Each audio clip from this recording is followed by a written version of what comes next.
The Russian military has intercepted and launched a missile strike on a training ground of the 1st Special Forces Brigade of the Ukrainian Armed Forces near the settlement of Shostka in Sumy region.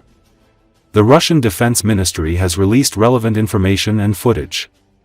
The training ground, discovered by a drone, was struck by an Iskander operational tactical missile system. As a result of the strike, at least 70 Ukrainian servicemen, including 20 instructors, were killed, and an ammunition depot and 10 combat vehicles were destroyed. The training ground is said to be located 50 kilometers from the Ukrainian-Russian border. The Ukrainian side has not commented on the incident.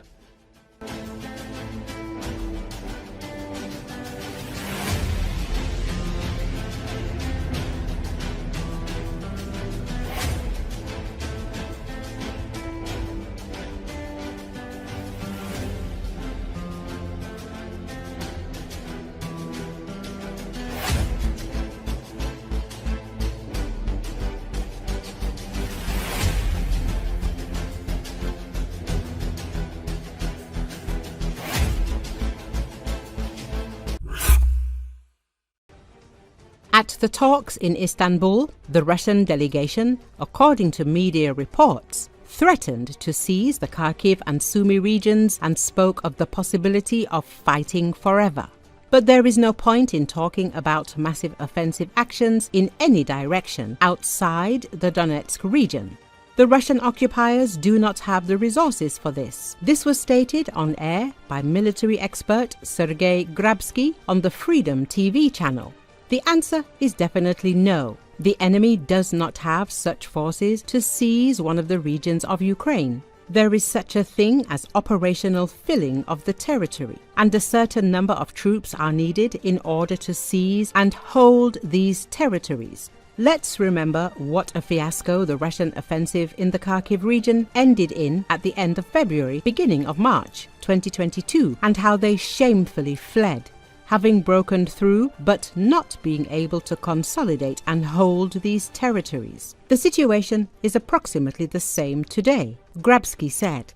According to the military expert, Russia in its current form is not capable of organizing and conducting offensive operations in various parts of the front simultaneously. The Russian Federation is forced to concentrate a lot of its efforts on a certain direction and in other directions conduct demonstration, distracting actions, or actions of a limited nature which are aimed at tying down Ukrainian units. But there is no point in talking about massive offensive actions in any direction outside the Donetsk region now, Grabsky emphasized. He also commented on the situation in the Kursk sector of the front, where Ukrainian troops continue to carry out an operation. From a military point of view, this operation is absolutely understandable because it is described by the phrase buffer zone. And this is a necessary condition for conducting military operations because in order to ensure or protect our territory from attacks by the enemy, we need to create such a buffer zone. And the entire border strip today can be considered as a kind of buffer zone with varying degrees of intensity of military operations, the speaker noted. From a political point of view, those areas of territory held by the Ukrainian Armed Forces are unlikely to influence the course of military operations as a whole or any global processes, the military expert believes. Nevertheless, this is evidence that the Ukrainian army, the defense forces, are capable of conducting combat operations not only to protect the territory of their country, but also to strike on enemy territory, destroying military facilities there. And the expansion of this buffer zone is critically important for the lives of citizens who are, in particular, on the territory of the Sumy region, in order to protect them, summarized Sergei Grabsky.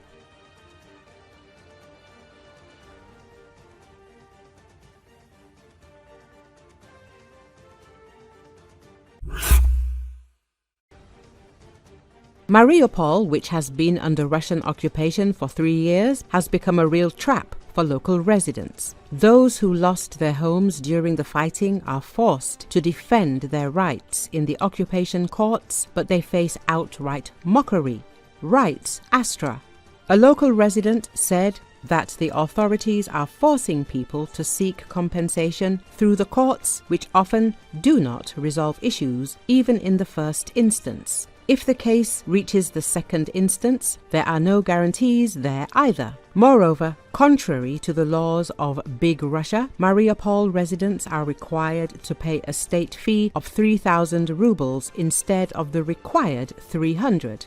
Local residents are outraged. Having lost their only home and property, they are forced to pay exorbitant amounts for filing lawsuits and additional paid certificates. Even if the courts make a decision, it is often vague and incorrect. People cannot afford to hire lawyers, and consultations are expensive. Not only have we lost our homes, but they are trying to fleece us at every step. The woman complains. She notes that court decisions to deny housing often lack a clear justification, forcing residents to spend money on repeated lawsuits. This raises the question: is this sabotage of the judicial system or collusion with the occupation authorities?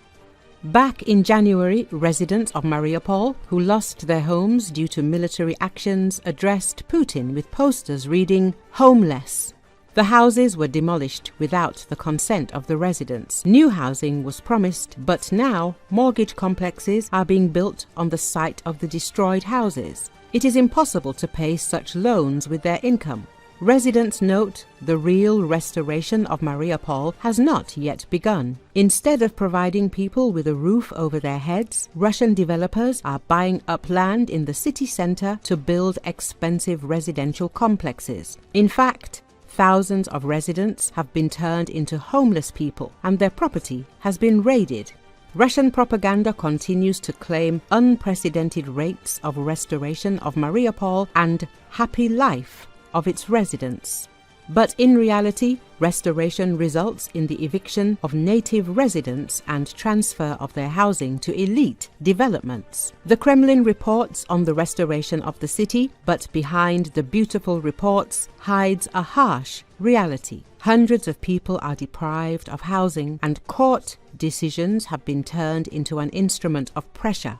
The occupation administration not only does not help the residents, but also makes their situation even more humiliating.